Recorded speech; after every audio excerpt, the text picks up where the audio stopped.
get my hands dirty. They show me no mercy, so I just keep working. This video is brought to you by Squarespace. I'm Ann of all trades, and this is my friend Darrell. He just purchased our farm here in Seattle, Washington, and I am so excited to pass the torch.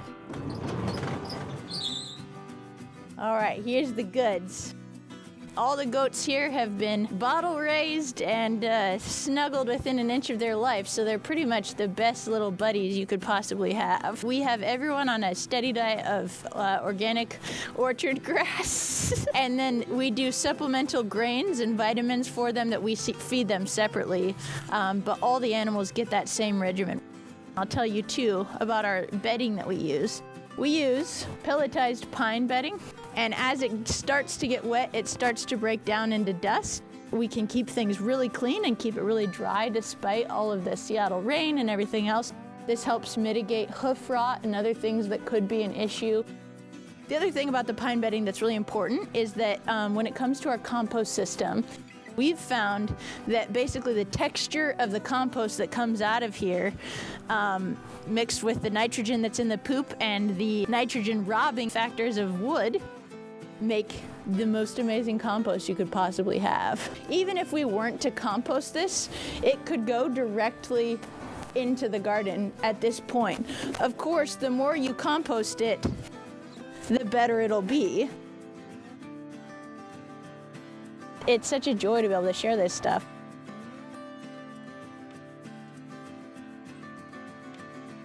I had originally said that we were going to take all of the animals with us, but when it came to researching exactly what it was going to take to transport them, especially knowing that those are rescue animals and that the things that they've been through up to this point, I realized that it just wasn't going to be fair to them to bring them. And so something that I was praying for is to find someone who wanted a ready-made farm and would be able to take over stewardship over these animals that we adopted. And and here you are, which is so amazing because not only is it going to save them the trauma of being moved, it's a huge weight off of my mind that they won't have to go through the trauma of being transported and moved to a new place.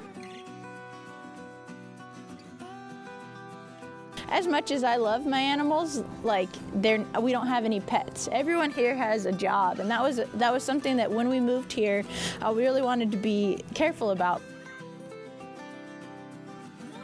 I'm still eating food out of the garden every single day. Here we are in my somewhat overgrown at the moment winter garden. Everything pretty much is from seeds. You're always looking for diversity. Any root vegetable, I leave it until I'm ready to eat it. But I picked these carrots from basically like this. I don't have to thin plants here because the soil's so loose, they actually push each other out of the way. Yeah. So when I'm tossing my seeds, I don't really care where they go because they're gonna come up. But I really try to use every usable space. If you plant things that have roots like these squashes along the edges, it's keeping some of the moisture in, shading the plants, and also keeping the soil from eroding. This stuff is all from my Woodshop. This is pine. It's a very renewable resource. I generate a new bag almost every day. These wood chips soak up the rain, creating a self-watering garden. It's not nearly as invasive as rototilling, especially when I'm first planting the things again. I'll come through and I'll toss my seed cocktail on there. Don't even have to stick those seeds in the ground. Then they all get covered up, my pathway gets reestablished, my mound gets higher so I don't have to bend over as far to pick the plants. Weeds let you know what your soil needs. So the point of the soil growing weeds is to bring up the nutrients that it needs. So if you just, uproot it and then leave that organic compost to decompose on the soil, it should get whatever it needed. Right. And then you don't have to worry about it anymore. One of the things that I was most concerned about with this property is finding someone that was truly going to enjoy every aspect of the things that I put my blood, sweat, and tears into building. And one of those things is the Woodshop. So to your average person, a 5,000 square foot garden and multiple pastures and a wood shop, a welding shop, and a blacksmithing shop would be slightly superfluous, and so those would have been liabilities, not assets. Yeah. But the first conversation that you and I had made me so excited about the potential of selling you this property, because not only do you currently own a door making company, so that takes care of the wood shop, you also restore antique tractors, right? Correct. So you're going to be able to use all of the mechanical tools, and that's one really fun thing, you guys. Not only are we leaving some of our really precious animals in Darrel's care, I'm actually leaving the wood shop and the metal shop and the blacksmithing shop basically how they are for Darrel to continue to build stuff in. So there's some key tools that I'll obviously be taking for sentimental reasons, and also just because this is my business and I have to have some startup stuff.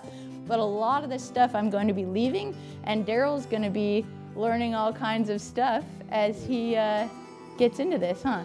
Because I'm a workaholic, this is the place for me. You obviously have an incredible work ethic. Your body is strong, your mind is sharp, you are very much ready to take on this place and to turn it into something even better than what I'm leaving. You know, I have a 30-year plan, and I want to live that 30-year plan out, and eventually, maybe one of my grandchildren will take over for this. I love it. Darrel, it is so fun to have you here. Let's take a look at the other shops, and maybe you can give me a couple other quick ideas of things you want to do in them, and then we'll finish up here. I like what you said, you're never too old to do something that you really want to do. Yeah, you know, it's never too late, and the best time to start is probably 30 years ago for a lot of people. But I wish I had. I mean, I just started 7 years ago. I never had access to tools or equipment when I was a kid, and I wish I would have, because I think about how much further along I'd be. But you know, if you're ever thinking about something that you want to do and you don't ever do it, what a huge letdown of your life. That's a loss, and today, if with the right tools, you can do anything. Absolutely. So I'll be taking my motorcycle with me. I'll be leaving him one of my welders and some of the plasma cutting equipment there. Tons of tools that are in here are just going to stay with him because he's going to put them to good use, and we'll get a fresh start when we get down to Nashville.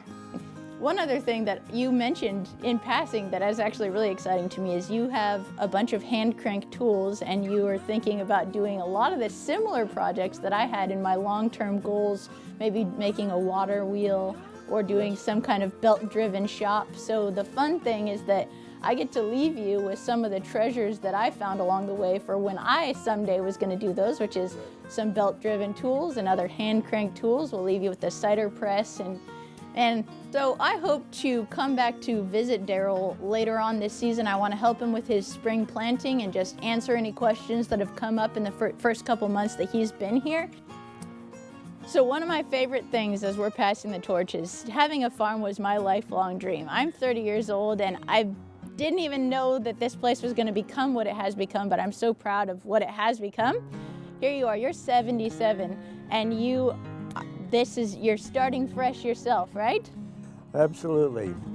Born a Nebraska farm boy, and now at 77 I have a 30-year plan, so maybe I'll be able to turn it over to one of the grandchildren when I'm finished here. I absolutely love that. Well, so thank you so much for taking the time to watch this video and for supporting my channel in that way. Thank you so much for joining me for the journey here on this property. Now it's time for me to move to Tennessee and for Darrel to take over what we've been doing and to turn this place into the place of his own dreams as well.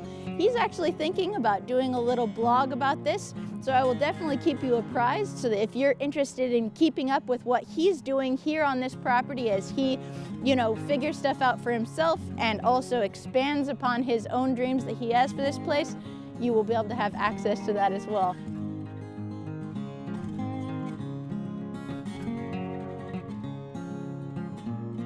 As I mentioned at the beginning, this video is sponsored by Squarespace, an awesome, easy-to-use platform where you can create a stunning website for yourself.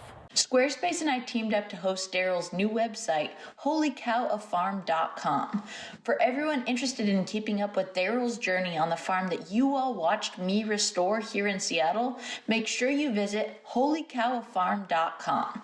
I reserved Darrel's domain, holycowafarm.com, and added a few little pieces of content to his site just to show you all how easy it is to create your own website using Squarespace. Using Squarespace's professionally designed templates and drag and drop features, it couldn't be easier to create a professional looking website in just minutes. Squarespace automatically scales images to make sure that they always look good.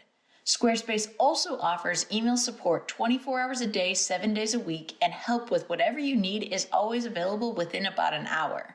When you are ready to launch your own site, head on over to squarespace.com for a free trial, and when you're ready to launch, go to squarespace.com/AnnofAllTrades to get 10% off your first purchase of a website or domain. I hope you leave this video feeling challenged, inspired, and excited to get outside and to do things with your own hands as well. Cheers. Thank you, Ann. Thank you. Awesome.